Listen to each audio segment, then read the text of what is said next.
Hello everybody and welcome to another video on music and neuroscience. My name is Stephanie and I am a classical trained mezzo-soprano and pianist with a lifelong passion for music. And today we're going to explore the connection between music and neuroscience, and I do have a passion for neuroscience, mental health and music. And as a musician today, I'd like to share some strategies to optimize our brain health. So first of all, I'd like to define neuroscience and discuss why we are all neuro leaders as music educators. So neuroscience is the study of the brain, and music engages these networks, making us influences over our students' neurodevelopment. By recognising our leadership role, we better understand the immense privilege and responsibility we have to model healthy behaviours and habits. We must all prioritise self-care and good brain hygiene and model this for those around us. Just as we tune our instruments, we must care for our own minds. I'm going to discuss sleep, exercise, diet and stress reduction strategies from a neuroscientific perspective. Let's take a deeper look at why sleep is so critical for optimum brain functioning. During sleep, the brain undertakes organisational and restorative processes that simply cannot occur during waking hours. One of the most important is memory consolidation, the transferring of temporary memories from the hippocampus into the cortex for longer-term storage. The hippocampus acts as the short-term memory warehouse. As we sleep, it replays events from the day for the cortex. This strengthens synaptic connections between the neurons that create new neural pathways.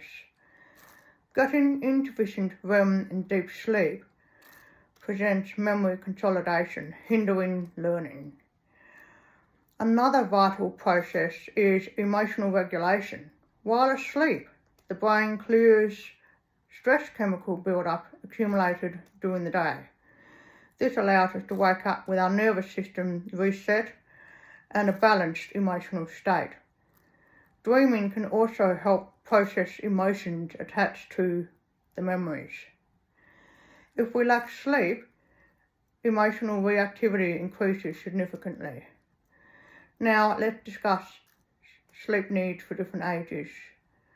Teens undergo a biological driven phase of brain growth and neurowiring, and their intense learning and emotional learning requires enhanced memory processing and mood regulation that sleep provides. Getting less than 8 to 10 hours sleep nightly can profoundly impact the teenage brain development. In adults, we still need 7 to 9 hours, which remains imperative for memory consolidation and cognitive performance.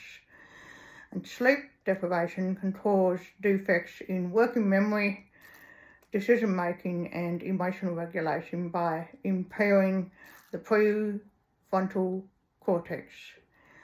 Prioritising healthy sleep pays invaluable dividends for our brain health.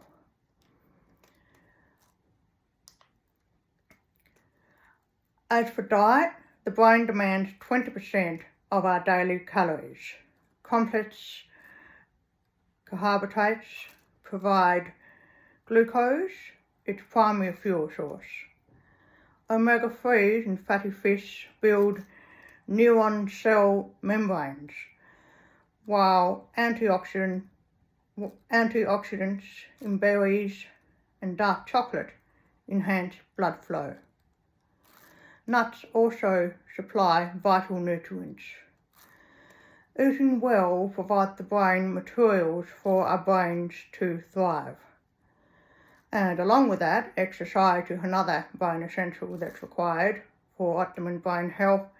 It stimulates the neuroplasticity, or the ability for our brain to rewire itself, by releasing proteins that generate new neurons. Simultaneously, it alleviates cortisol, the essential stress hormone. Chronically elevated cortisol damages the hippocampus, undermining memory formation. By reducing cortisol, exercise protects cognition. And now onto one of the most important foundations of brain health, mindfulness, which has become widely established for its brain protective effects. And you may be wondering how it actually changes the brain.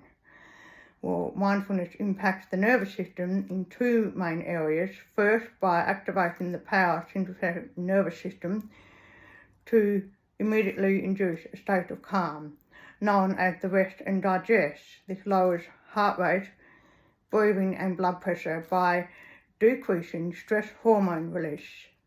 Simultaneously, mindfulness strengthens neuropathways and the prefrontal cortex, or the PFC for short.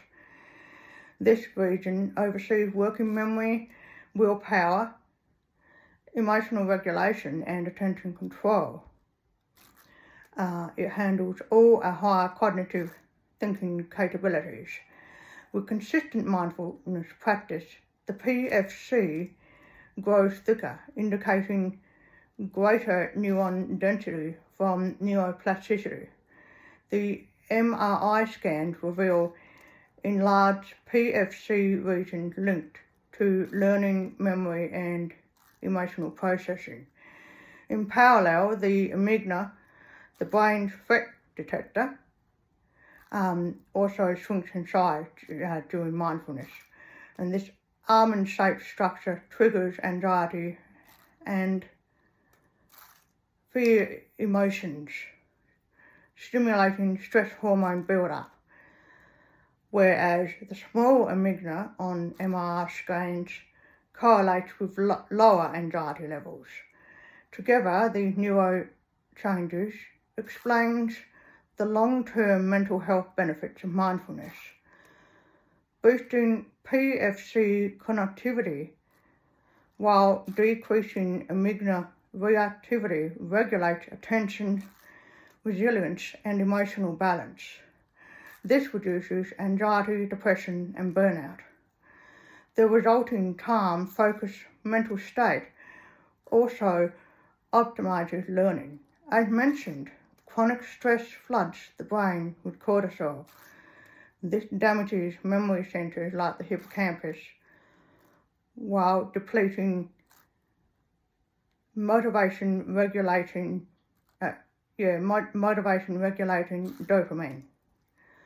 Mindfulness protects cognition by clearing stress and chemical overload.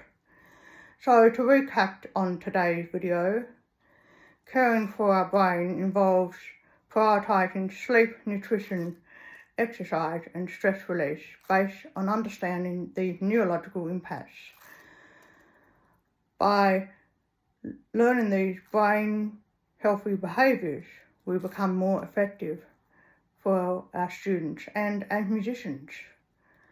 So if you have any questions, please, feel free to put them in the comments and we can explore this fascinating topic further. I hope you enjoyed this video and bye for now.